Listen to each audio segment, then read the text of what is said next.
El número pi. El número pi. Ese sí lo tengo.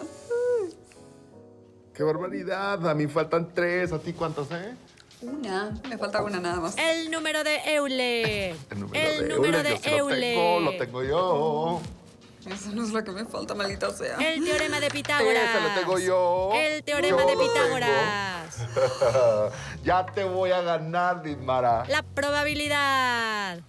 La No probabilidad. la tengo. ¿Cuál es la que sigue? ¿Cuál es la que sigue? ¿Cuál Oye, es la que sigue? Ernesto. No me digas, no me digas. Te digo, lotería, yo gané. ¡Ay, me encanta este juego! No puede ser, estoy tan cerca. Ay, Didmara, eres buenísima para esto de la lotería, Una persona no puede ser buena o mala en la lotería, Ernesto. La lotería es un juego completamente de azar en el que no hay estrategia. En eso tienes razón, Hipatia. La lotería no es como el póker o como el ajedrez. Hay juegos que son completamente azarosos. Pero ¿no podría ser que haya algún tablero de lotería que tenga mayores probabilidades de ganar que otro? Imposible. Yo hice esta lotería matemática especialmente para el programa y garanticé que todos los tableros tengan la misma probabilidad de ganar. ¿Ah, sí? ¿Y cómo evitas que un tablero tenga más probabilidades de ganar que otro? Para que un tablero tenga más probabilidades de ganar que otro, tiene que pasar una de 2 cosas. La primera es que el tablero tenga cartas repetidas.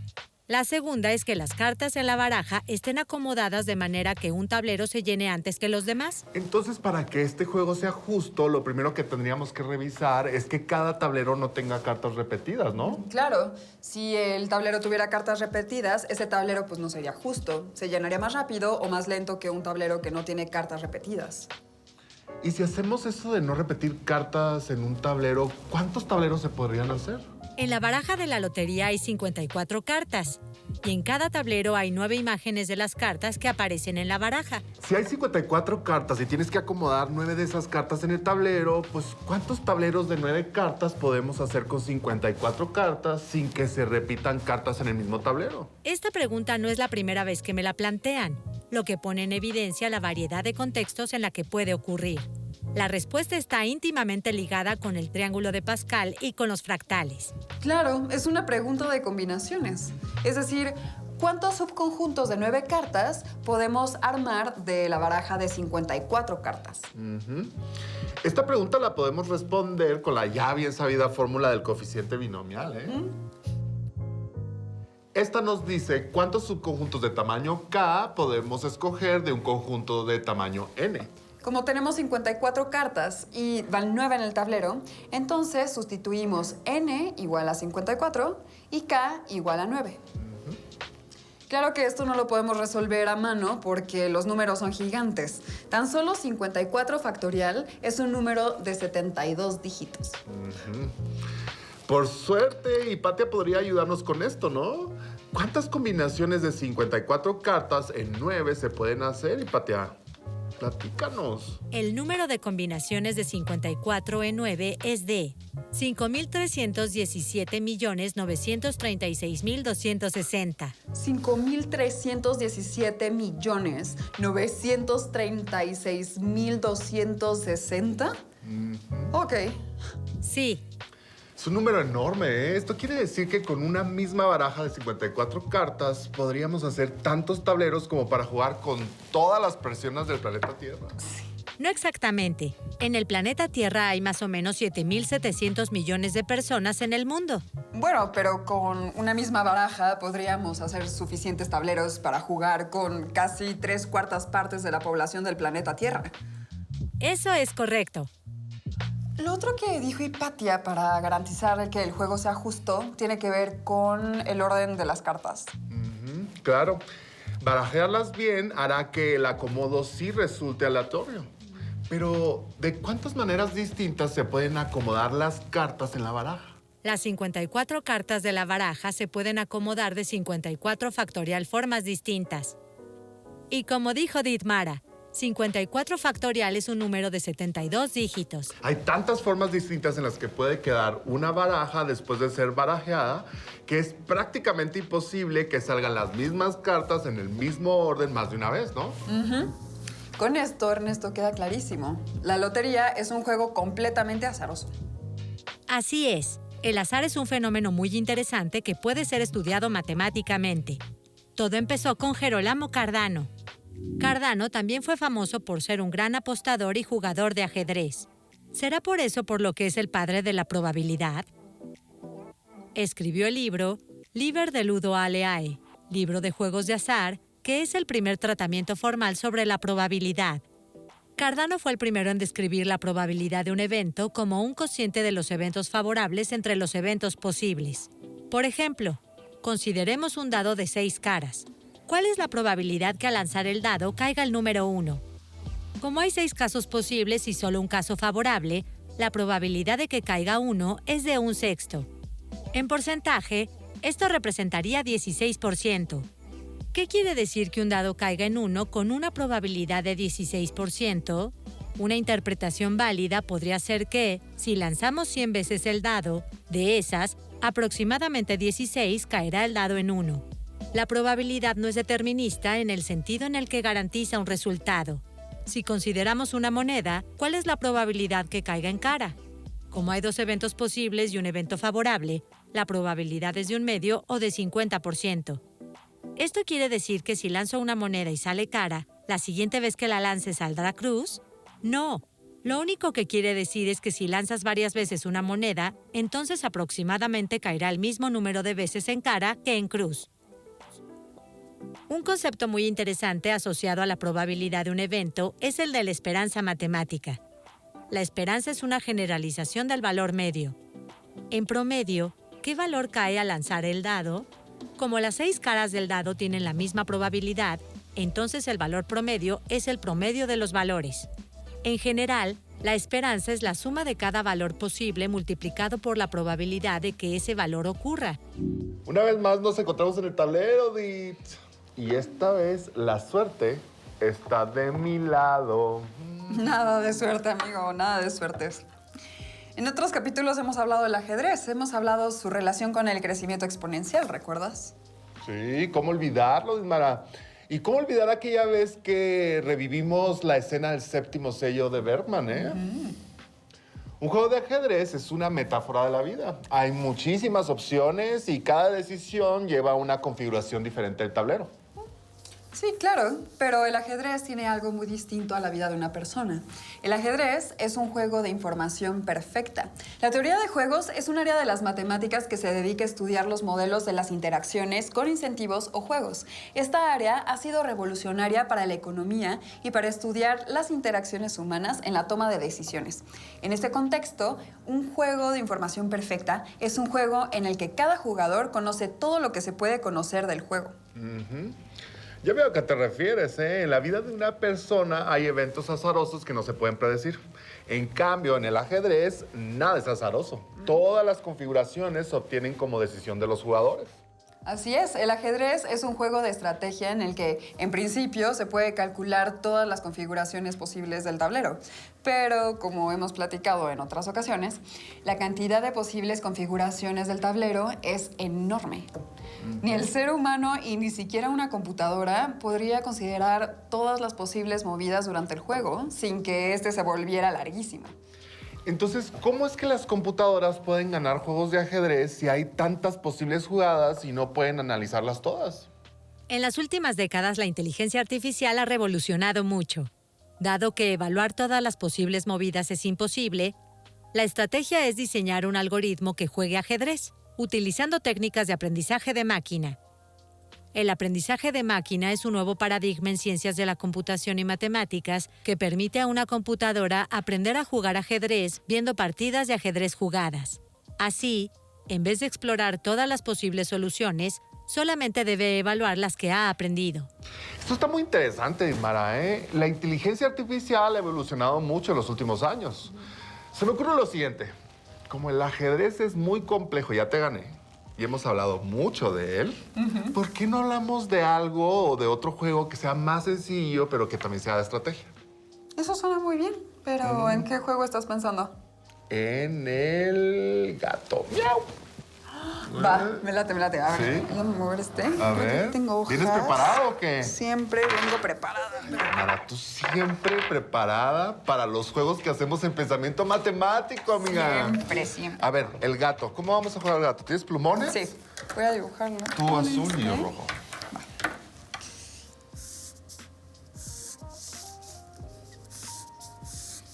Bien. El gato también es un juego de información perfecta, es decir, no hay nada de azar y en todo momento podemos calcular cuáles son las posibles jugadas y los movimientos. En el gato como en el ajedrez no hay nada de azar. De niño a mí me encantaba jugar al gato, pero desde hace unos años como que ya no le veo el chiste. Siempre empato. ¿Ah, sí? A ver. A ver. A ver.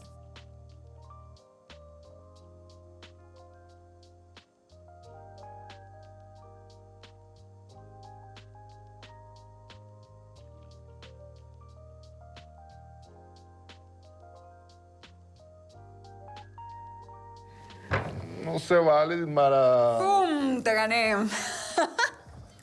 Es que estoy un poquito oxidado, Mara. No, estás muy confiado, muy distraído. En este juego, el número de posibilidades va disminuyendo en cada partida.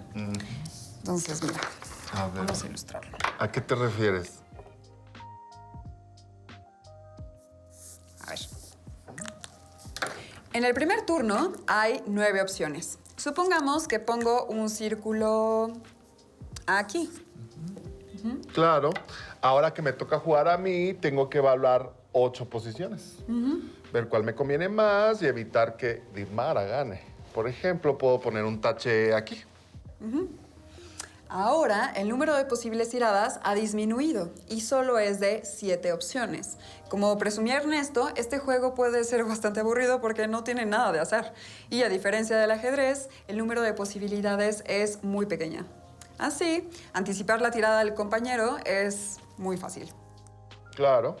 El ajedrez también implica estrategia, pero en cada movida del ajedrez el número de posibles tiradas puede aumentar en vez de disminuir como en el gato. Oye, y me gustaría proponerte un juego más divertido, que es también un juego de estrategia. Ah, sí, a ver cuál, porque esto del gato ya nos aburrió, Dimara. ¿Cuál? Tan, tararán. Ay. Oye, qué rápida, ¿eh? Se ve que estás muy emocionada por jugar a este juego. ¿Cuál es? Platícame cuál es. Pues mira, este juego lo inventó el matemático Edward Lucas en el siglo XIX. Se le ha llamado de muchas formas: cajitas y palitos, colchón, cuadritos, puntos y líneas, o, como seguramente lo conoces, timbiriche. Timbiriche, así de ¡Hugo! Así, como la banda de pop en español de los 90. Igualito. En este juego, cada jugador traza una línea vertical u horizontal que une los puntos. El que trace la última línea de un cuadrado gana un punto. Es decir, que se queda con ese cuadrado. Si formaste un cuadrado, entonces vuelves a pasar. Vas a dibujar de nuevo una línea. Ok. Pues, ¿qué estamos esperando? Vamos a jugarlo, ¿no? Va, muy bien. ¿Quién empieza? Tú, Tú. adelante. El que empieza gana, ¿eh? ¿Eso crees?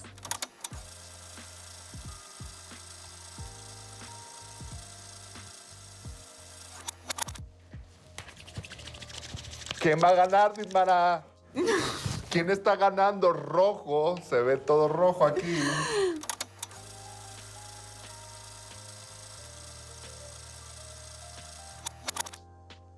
Y el público enloquece, sí. Campeón mundial de Timbiriche, Dimara, ¿eh? Debería ser deporte olímpico, yo digo. Como eres exagerado, Ernesto.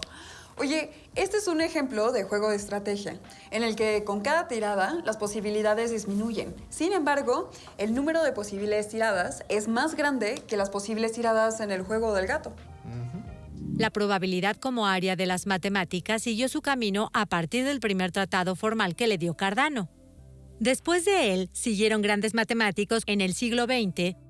Aparecieron un concepto que revolucionaron la teoría de probabilidad y que generaron un auge en los últimos 100 años que provino de un matemático ruso. El primer concepto que revolucionó a la teoría de probabilidad es el de cadena de Markov, desarrollado por el matemático Andrei Markov. Una cadena de Markov es un modelo que describe una secuencia de posibles eventos de manera que la probabilidad que ocurra un nuevo evento solo depende del último evento. Un ejemplo de cadena de Markov es la secuencia de decisiones que tomas cuando haces una fila para pagar el supermercado. Imagina que estás en el supermercado y que hay 5 filas para pagar. Todas se ven igual de llenas y largas. ¿Cuál es la probabilidad de que escojas la fila más lenta? La probabilidad de escoger la fila más lenta es 1 entre 5 porque hay 5 filas y una de ellas es la más lenta. Es decir, la probabilidad es de 0.2. Si después de escoger una fila y estar un rato en ella decides cambiar de fila, la probabilidad de que escojas la fila más lenta sigue siendo de 0.2. ¿Por qué? Porque puede ser que después de abandonar la fila, esa se convierta en la fila más rápida y la fila a la que llegas en la más lenta.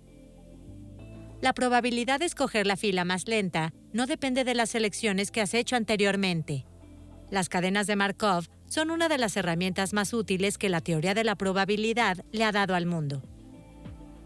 Se utilizan para analizar patrones de compra, a los deudores morosos, aunque tiene la desventaja de ser un modelo simplificado de un proceso de toma de decisiones complejos.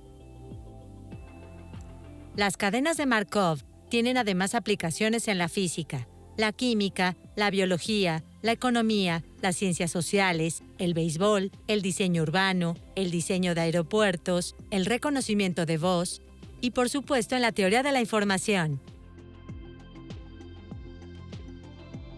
Gracias a las cadenas de Markov podemos, por ejemplo, entender y controlar el tráfico de información en Internet, es decir, entender y controlar el número de accesos y la distribución de la información que hay en Internet. Mi nombre es Evelyn Moranchel García, soy licenciada en Actuaría egresada de la Benemérita Universidad Autónoma de Puebla. El juego es una de las principales actividades que realiza el ser humano desde su niñez. Quizá con esta introducción o definición podríamos pensar que al tratarse de juegos de azar en su mayoría, la teoría de juegos pues estudia el cálculo de probabilidades. Sin embargo, la teoría de juegos no se basa en estudiar la probabilidad de un juego ni estudiar los datos obtenidos de él, sino que su objetivo principal va a ser estudiar el comportamiento estratégico entre jugadores dentro de un mismo juego. Con esto podríamos definir que la teoría de juegos es una rama de las matemáticas, aplicada también a muchos distintos ámbitos, que consiste en tomar decisiones no solo a partir desde nuestro punto de vista, sino pensando en cómo actuará la parte contraria o los demás jugadores según las decisiones que tomemos nosotros. Como mencionamos antes, una cadena de Markov es un modelo para describir la probabilidad de que ocurra una secuencia de eventos que no dependen del historial de eventos que han ocurrido. Podemos describir un ejemplo de cadena de Markov que se utiliza para describir cómo cambian las tendencias de la bolsa de valores. La bolsa de valores es una institución pública o privada que permite que empresas y personas compren o vendan valores. Es decir, es una organización que facilita que se invierta en empresas. La bolsa de valores registra cuánto cuesta invertir en una empresa y cuánto se puede ganar. Si los valores son altos, quiere decir que hay flujo de dinero y que se está invirtiendo en empresas y que se generan empleos. Si los valores son bajos, quiere decir que no hay flujo de dinero y que las empresas no pueden sostenerse porque se podrían perder empleos. Se llama mercado al alza o mercado del toro cuando los valores aumentan. Por otro lado, un mercado a la baja o mercado del oso ocurre cuando los valores disminuyen. Si los valores no aumentan y disminuyen, se llama mercado estancado. ¿Cuál es la probabilidad de pasar de un mercado a la alza a un mercado a la baja? ¿Y la probabilidad de pasar de un mercado estancado a un mercado a la baja? De hecho, hay 9 transiciones posibles. Iniciando en un mercado estancado, tenemos 3 opciones. Quedarnos ahí, pasar a un mercado al alza y pasar a uno a la baja.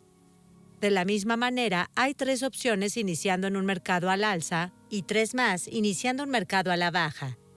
De esta manera, tenemos 9 transiciones posibles. Esta gráfica es una representación de una cadena de Markov. La probabilidad de que el mercado cambie solo depende del estado actual del mercado. Así como en las filas, no importa si te has cambiado varias veces de fila. Solo importa la fila en la que te encuentras parado. De la misma manera, para calcular la probabilidad del estado del mercado, solo importa el estado actual del mercado. ¿Cómo ves, Ismara? Par de ases y tercia de reyes. ¿Cómo vas a ganarle a esto, Pues muy fácil. Pócar de reinas. Pobre de ti, Ismara, ¿eh? Ya ves lo que dicen, afortunada en el juego, desafortunada en el amor, ¿eh? Pues a mí me va bien en ambos, ¿eh? Más bien pobre de ti, Ernesto, que no puedes conmigo.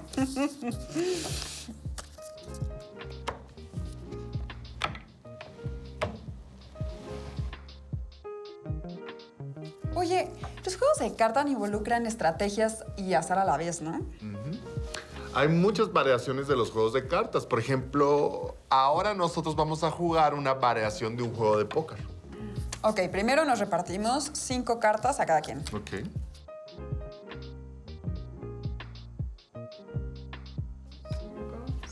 La ganadora de Ismara. Las vemos y decidimos si apostamos o no. Y decidimos si vamos a cambiar cartas o no. En este caso, mi mano es estupenda. Entonces no voy a cambiar ninguna carta de Ismara. Y apostaré la cantidad mínima, que son 3 rojas. Yo también tengo una mano estupenda. Ahora, antes de cambiar mis cartas, tengo 3 opciones. Puedo pagar la apuesta que Ernesto propuso y seguir con la ronda. Puedo no pagar la apuesta y terminar esta ronda. O puedo aumentar la apuesta. Después de tomar esa decisión, puedo decidir cambiar algunas de mis cartas. En este caso, voy a pagar la apuesta y voy a cambiar 2 cartas. Ok. Entonces, 3 rojas. Y voy a cambiar... ¿Cuáles vas a dejar primero? Porque pues no quiero que me hagas trampa. Ok, esta. Siento que ya te voy a ganar, aunque jales. Muy bien, pues vas, Ernesto. Enséñame qué tienes. Qué segura te ves, amiga, ¿eh? Lo que no sabes es que ahora sí yo te voy a ganar. Antes de enseñarte mis cartas, quiero subir la apuesta. 2, 4, 5 azules. Me parece muy bien. Ok. ¿Vas a igualar? También. Bueno, ¿qué tienes? Pues tengo un par de 4 de Ismara. ¡Pum! Yo tengo un póker de ases. Creo que te gané otra vez. No lo puedo creer, Ernesto. Claramente vi cómo me trataste de engañar cuando subiste la apuesta. Trataste de hacerme creer que tenías una muy buena mano y pensaste que con eso pues yo me iba a rendir, pero no contaste con mi astucia. Y que yo tenía una jugada excelente. Ay, me conoces como la palma de tu mano, Ismara. Será porque llevamos ya 3 temporadas haciendo esto juntos, ¿no? Ah, sí. Seré más misterioso contigo de ahora en adelante. Sí. Oye, y dejando de lado esto de intentar engañar a tu competencia, en este juego, a diferencia de la lotería o el ajedrez, hay estrategia y azar, ¿no?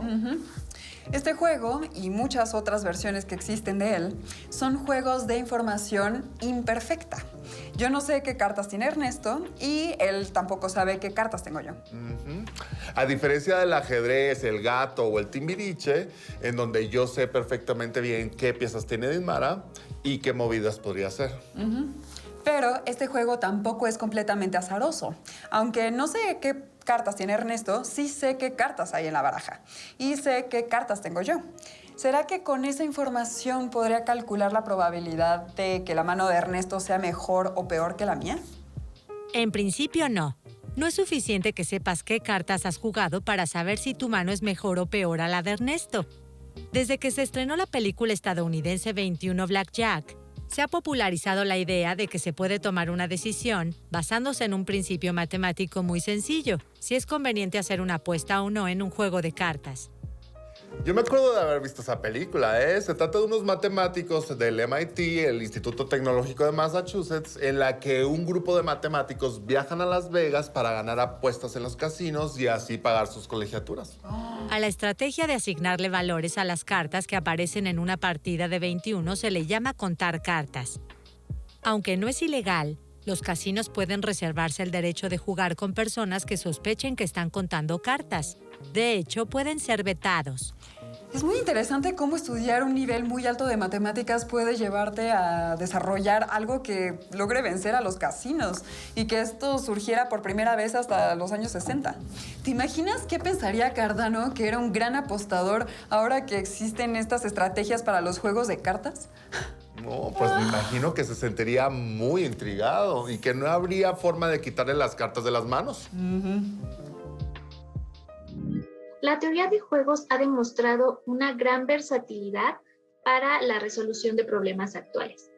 Digamos que partió de la teoría económica y matemática para estudiar la interacción entre agentes económicos y analizar el resultado que tendría sobre los participantes.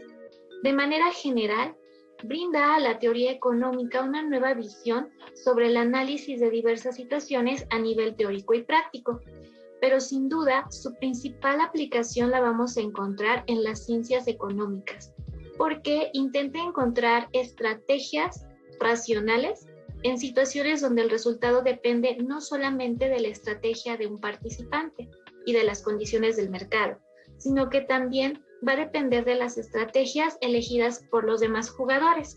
Además, en este capítulo me divertí mucho, ¿eh? Sí, literalmente nos divertimos mucho. Jugamos juegos de azar, estrategia y juegos que son al mismo tiempo de azar y de estrategia.